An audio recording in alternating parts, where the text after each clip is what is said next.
Welcome to the CMSA Showcase, a podcast highlighting the amazing events put on by clubs in the Cowboy Mounted Shooting Association.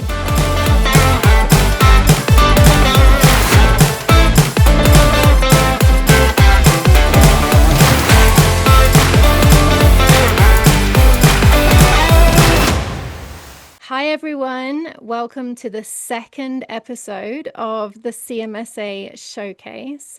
Today, Dee and I are going to be talking to the East Coast Outlaws, and we have two of the East Coast Outlaws on with us. Introduce yourselves, tell us how long you've been shooting, your roles on the board, how long you've served on the board, all of that good information.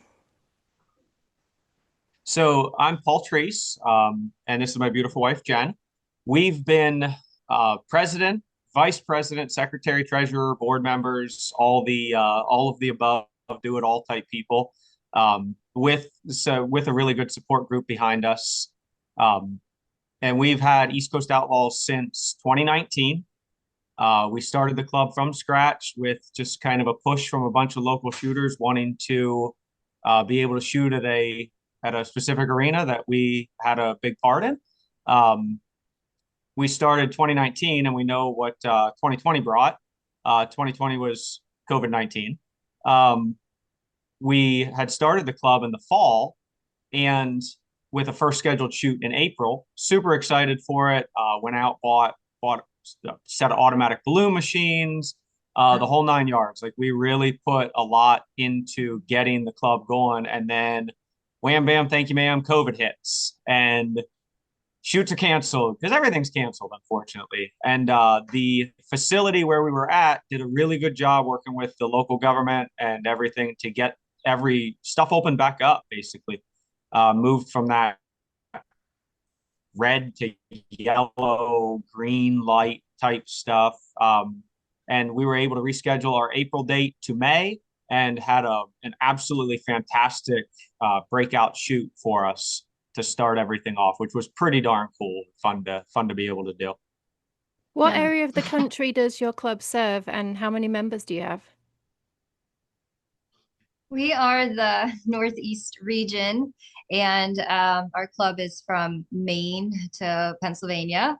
I think we go out to New Jersey, and I just counted for the 2025 year, we had 85 members. Some of those members do not shoot, but they love to participate in what we do and support us. You said that you started the club for your area. What did you do for shooting before that? Because you obviously shot before, right? We shot with a few other clubs. There are other clubs in PA. There's the Keystone Cowboys and Steeltown Gunslingers. So they've always been clubs in PA, and people just asking us for something a little bit different that they wanted to see. And we, Jen and I looked at each other, and, well, I looked at her and she thought I was crazy, but that's how a lot of things get started in this household. We just decided, let's do it. Like, let's go forward. Let's do it. Let's try. The worst that can happen is it doesn't work. And if it doesn't work, we're going to figure out how to make it work. And that's just kind of how we do everything. If something doesn't work, let's figure out how to make it work. And we've been 6 years at doing that and having fun with it. And people wanted more shoots, and we wanted to teach people in our area to grow the sport, so we didn't have to travel so far, because we would have to go to Ohio to get qualified wins, and that's like a 5-6 hour drive for us. And we kind of looked at each other like, we can do this here. We have a big barrel racing clientele, I could say, but people were really interested in learning, so that's kind of got us started. We wanted to grow it here. Yeah, and we wanted to grow from kind of grassroots. Like, there's a lot of local shooters that have been shooters for a while, but we really wanted to grow grassroots style. So bringing in new shooters and creating, no matter what, figuring like, okay, we don't have to draw from other states if other states are having events.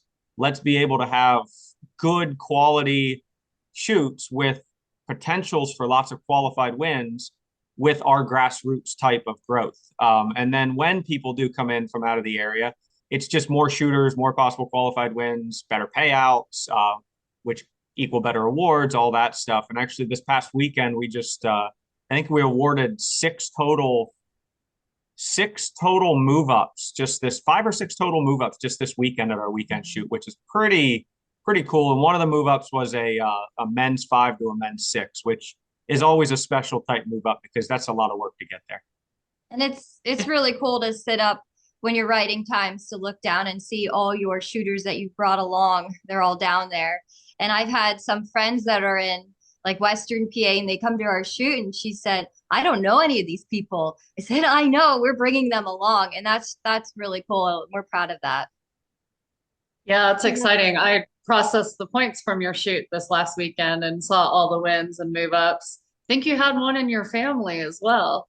We did, yes. Yeah, our daughter, this is her first full season of shooting, and she went from, as crazy as this sounds, ladies 3 to ladies 4, which is pretty darn cool if I can say so. And she just turned It's 13. really cool.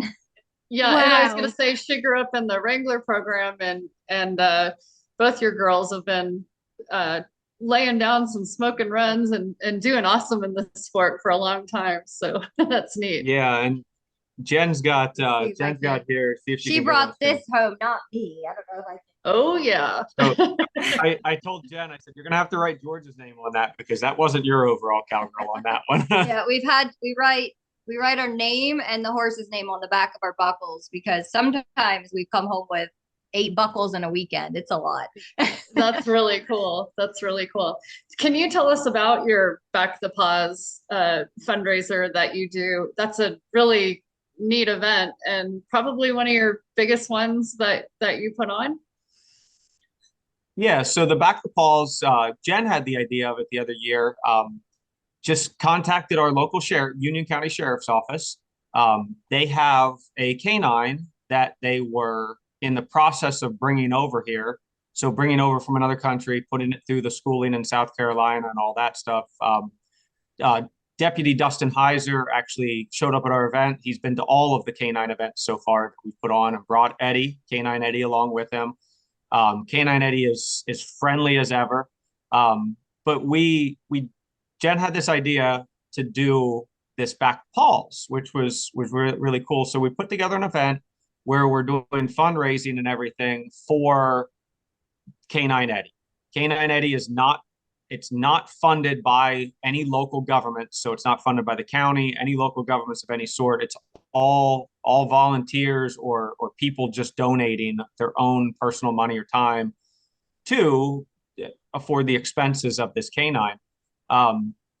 So Jen was like, let's see what we can do to help. And last year, I believe last year we raised almost $3,000, and this year we're gonna be able to donate $3,000 again with the generosity of our shooters, and everything. So Jen will tell you a little bit about. She organizes all the fun stuff at our events, so she'll tell you a little bit about some of the fun things that happen during the canine event.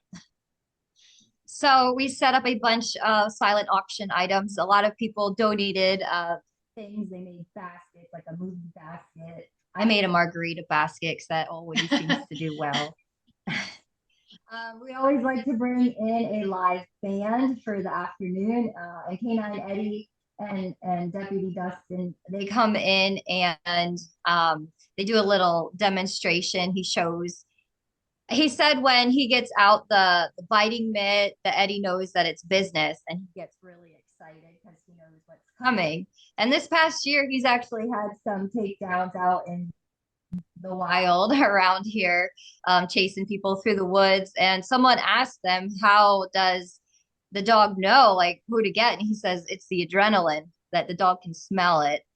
So they came out and they did a demonstration. And then one of our members, he volunteered with a lot of encouragement that he took a bite. He had the mitt on his arm, but he did take a bite, and that was really cool. And he tells the dog, I don't know what the command is, but the dog will just let go and sit. It's really amazing. I bet the kids love that. Oh, yes, they do. Everybody does. It's quite the show. The power and strength of the dog. Because when the dog latches on, it really throws you around. So it's pretty cool. That's really neat. How long in advance do you start planning for these events? And what kind of things do you have to do ahead of the events to put them together? Obviously, with the two of you, you've got to recruit some other help, but I'm sure you do most of the work. We are big, well, Jen especially is a big planner aheader. Um, she's always planning vacations, whatever it is, years in advance, it seems. Um, so she likes to have everything kind of humming along nicely.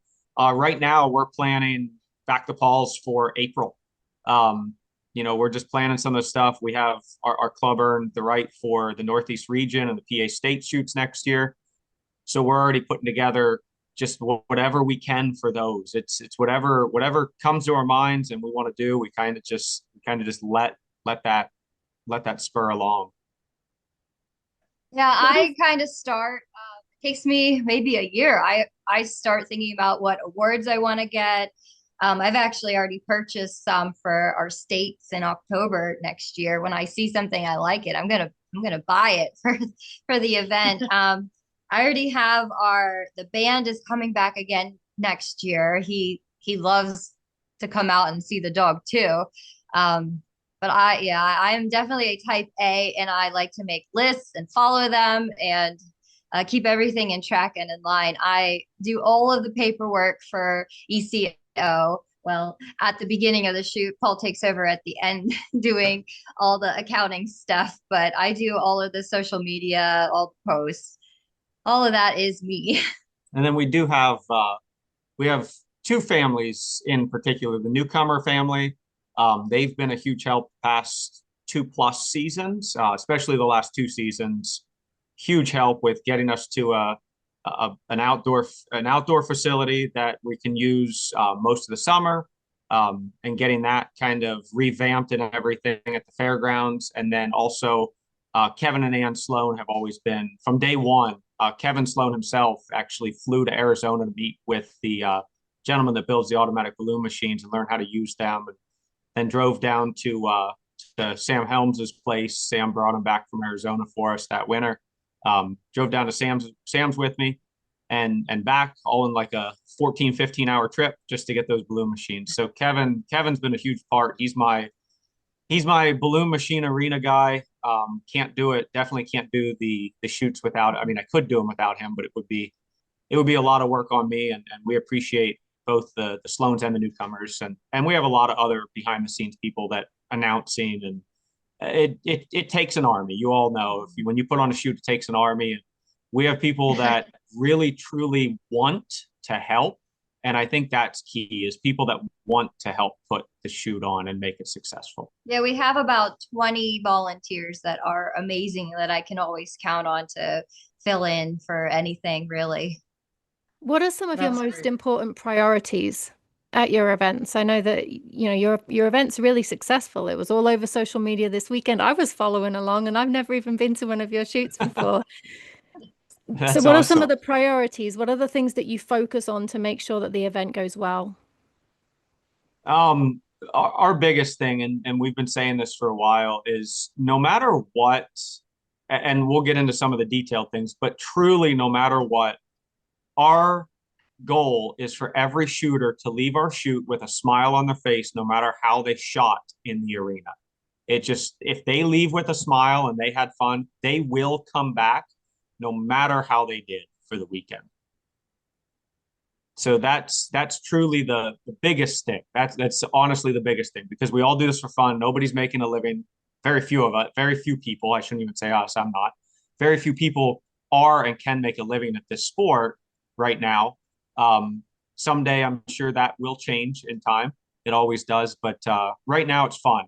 And if it stays fun, that's truly what matters. Even if people do start making a living, as long as it stays fun, it's going to be something people want to do. But beyond that, my personal focus is always the ground, the dirt.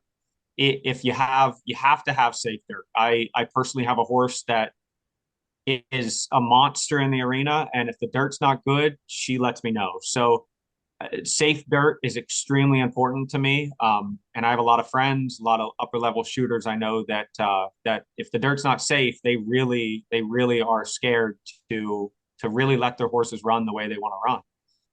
So for me, being the arena guy and the muscle at the events, for me, the dirt is a very important thing. I work tirelessly to make sure that dirt's as perfect as I can possibly have it. For me, Yeah, for you. it's footing and fun. That's what we say. Footing and fun. There you go. And it sounds like, Jen, you're responsible for organizing all of the fun with the band and the dog demonstrations. Yep, we always have something going on. We've done after the shoot, we all like to hang out. We've done line dancing. Uh, I've gotten inflatable slides. That's been fun. Uh, what else? Oh my gosh. We do, of course, cornhole and potluck. Potluck. Potluck is huge at our streets. People bring out, they turn out on the potluck. It's crazy. It's more than just a shoot. It's like it's an event. Absolutely. Absolutely. The whole weekend is nothing. You don't have a chance to really take a break. I leave the shoots exhausted. I feel like I work during the week to take a break from the shoots. And then I go back and have fun all weekend long again. You've been doing this a while now. You've done it. You've organized quite a few shoots. You must have made some mistakes. And what have you learned from them? Running a shoot, you make 40 mistakes an hour, it seems like, and you just as long as you adjust so they don't compound into anything major. We try to limit mistakes. Say for our range master, I have a quick sheet for them, like just penalties of the ones that are mostly called, so they can look at that and refer to it, because we really don't want to have any mistakes. We've had it before where I put like the wrong divisional person winner. And so I'm not in charge of that anymore. I let Paul do that. I don't want to make that mistake again and upset somebody. So we try, and my sister is a huge help. We have not even mentioned her. Yeah. She is not a horse person, but she comes religiously to all of our shoots. She sits in that office. She helps check people in, and she will do the computer all day. And we try very, very hard to not make any mistakes with times. And she's really good at keeping us on track. So we owe a lot of that to her. Yeah. Yeah. I forgot to mention Aunt Christine. Everybody just calls her Aunt Christine. Auntie Christine. Yeah. Thank you. Another way to help limit mistakes, like I know we've all had electronics, timers, balloon machines, whatever it might be. Those are all something that is really, you can't control them. They're electronics. If they don't want to work, they decide not to work. So we just purchased new timers and everything, and I bought 2 timer boxes. That way, we have a backup. So we stack one on top of the other. If the first timer battery dies, whatever it might be, we don't catch it. There's always a second timer there to collect times. We got that new penalty system with a remote. That way those are nice, yeah. And we actually have 2 boxes up in our tower. So we have one box for the announcer, so he can see what the penalties might be, and then we have another box for the scorekeepers, so they can see. So 2 boxes up there, so it's not, nobody's leaning over each other. And with the balloon machines, just making sure they're always. Kevin does a good job during the winter, kind of tuning them up, and just making sure they're ready to hum along. But it's electronics are tough, and anything you can do to kind of keep a repetitive issue from happening is key. You mentioned the other clubs in Pennsylvania, and you guys have this last year worked together to do a series. Can you tell us about that? Yeah, so that was kind of a cool thing. That was brought about as a series for the 3 clubs. So Steeltown Gunslingers in Western PA, Keystone Cowboys in the central part, and then East Coast Outlaws were kind of like Central East. Kind of all worked together. Every club had 2 shoots per club, so it was a total of 6 shoots that were pointed for the actual Pennsylvania Elite Series. And we called it the Elite Series because, I mean, it's an elite thing to be able to accomplish, traveling to all those events, back and forth across the state, and getting to the pointed events so that you could score points for that. It was a really cool series. A lot of people turned out for the events, and it's just something neat to be able to, within a state, work with the clubs within your state so well, and be able to help, at the end of the day, just help grow the sport. It's helping clubs grow. It's helping people want to come out, more potential awards for people. It's really a cool thing. I thought it was really cool that you guys ran your own events the way you wanted to run your events, and everybody was responsible for their own thing, but the awards were combined. It just encouraged people to participate together and go to all of them. It was great. I loved hearing about that. Absolutely. You also did buckles for babies. And oh yeah, can you talk about that? Because that's something that we don't hear a lot about across the country, and it's a really cool thing.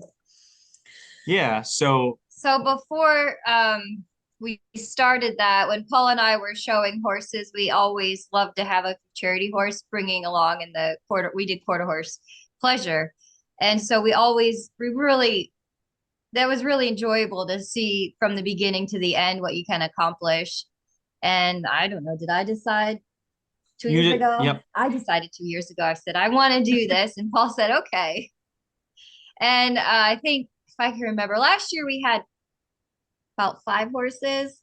And I think, oh my gosh. We did just for charity horses last year. There were a little more than 5. I think there were like 7 or 8 between the non-pro and the open, 7 or 8 total, which is pretty good.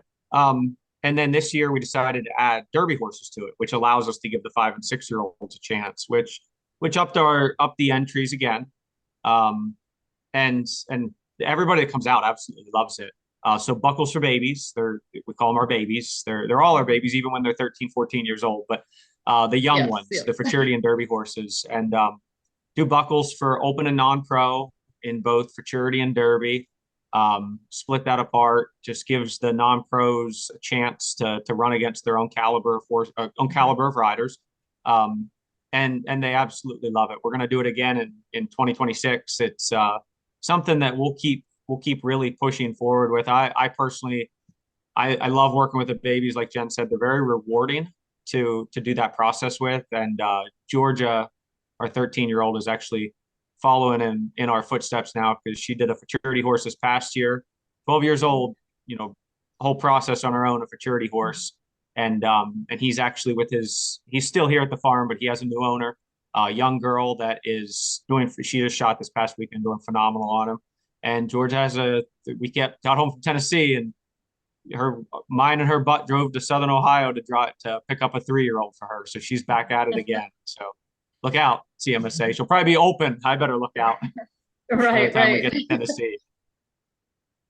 And is that one event, or is that across multiple events? Is it one shoot that's the buckles for babies, or is it you're collecting points across multiple shoots? Yep, that's just a 1-day event that we do.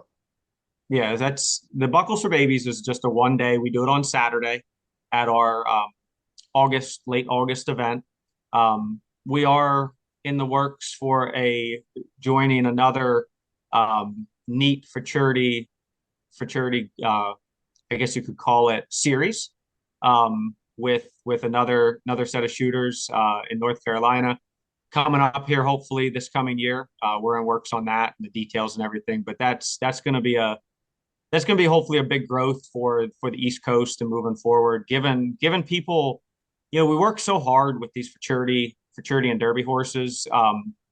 And you want to showcase them. You really, really want to showcase these horses and get a chance to be like, hey, look at what this horse can do. Look at what, I personally, the person that's riding it, look at what I can do with my horse. And the more events you get to, you can take them to a regular shoot and that's great. But having that futurity or Derby specific class to run in and running against horses at the same age and same level is really a cool thing. And being able to really grow that as a potential series moving forward. Won't be called Buckles for Babies. It'll be something else, but we'll still have our shoot. But joining that series also will be a really cool thing moving forward for these young horses. I just love that you talked about how you brought people into the sport and developed the people there, but bringing the horses too is huge. That's cool. You talked about developing this series for the babies. What other plans do you have for the club generally in terms of growing the club, new events? We are just thinking about now what we're going to do this fall and winter. We've already had people reach out that want to start learning. So I said we got to look at the calendar and get some dates and get rolling. We would really like to get about 10 riders to work with all winter long. That's kind of my goal, is to get them going along, and the ones that want to learn and want to keep with it, because it's hard work. And usually when it becomes hard work, people want to quit. So we are fortunate enough to have an indoor, and fortunate enough that we got it insulated and heated. So we will be able to work all winter long with people. So I'm excited for that. Yeah, Jen said the key thing right there is when it becomes hard, and this is human nature, when something becomes hard, humans quit. It's easier to walk away than it is to put the work in and then probably embarrass the crap out of yourself every once in a while. I really enjoy excitedly pushing people to become better riders. There's so many young riders, not even young riders. We'll call them the senior riders that came to us in the last couple of years, and there's two in particular, Todd and Sherry. They won't mind that I shout them out here. Sherry brought Todd, who was her boyfriend at the time, and I always ask my new shooters that are coming to clinics, what's your background? What's your experience? And Sherry said, I've walked and trotted on trails. I'm like, okay, I can work with that. It's a start. And Todd looked at me with his longer hair, and he said, I've ridden one time. And I was like, oh boy. To say that they are phenomenal shooters now is an understatement. Sherry just did a futurity horse this past year, did most of that process either by herself or just with some guidance from her trainer, Nola. And it was a Mustang too. So as much more of work that becomes with it. And Todd is a senior men's four that just won the senior overall cowboy this past weekend. Do you have any advice maybe along those lines, maybe to other clubs or someone who wanted to start a club, or even with existing clubs that are struggling and going through things? Do you have any advice that you would offer? Yeah, this isn't hard. It's a lot of work, but it's not hard. It's not rocket science. Even though I have a rocket scientist that runs my balloon machines for me, it's not rocket science. Work hard. Just work hard at trying your best to put on the best possible chute, best possible footing, best possible arena, best possible stalls, shavings, water for the horses. Good music. Good music. Good music keeps a chute going. An announcer that is excited to be there. Have somebody that wants to announce. Have people that want to do the work and want to do the jobs and want to help. But more than anything, I think all us shooters can say is we just want the people putting on chutes, and this is anything. I go to the garage to get my oil changed. I just want somebody to try their best, try their hardest, try their best. And if you see that somebody's trying their best and they're struggling, even if they are struggling, we will all give them grace. Everybody deserves a little bit of grace. And then if somebody asks for help, I will always offer help no matter where I'm at. But if somebody asks for help, give them help. Don't criticize. Don't get too far into that. Give them help if they're willing to take it. Some people aren't. Some people are. I know that there's a new club, not a new club, but a club that's kind of changing some hands in Ohio, and the new people that are going to be running it looked at me. They came to our shoot and they said, "Well, what do you suggest?" And I just told them, I said, "Just work hard, try your best, do whatever you can, take advice, take criticism, constructive criticism for people." Try to implement it. If it doesn't work, just say to them, I tried, it's not working. I'll try again. Just work hard. That's the biggest thing. We all do this for fun. So make sure there's fun involved. Yeah. Agreed.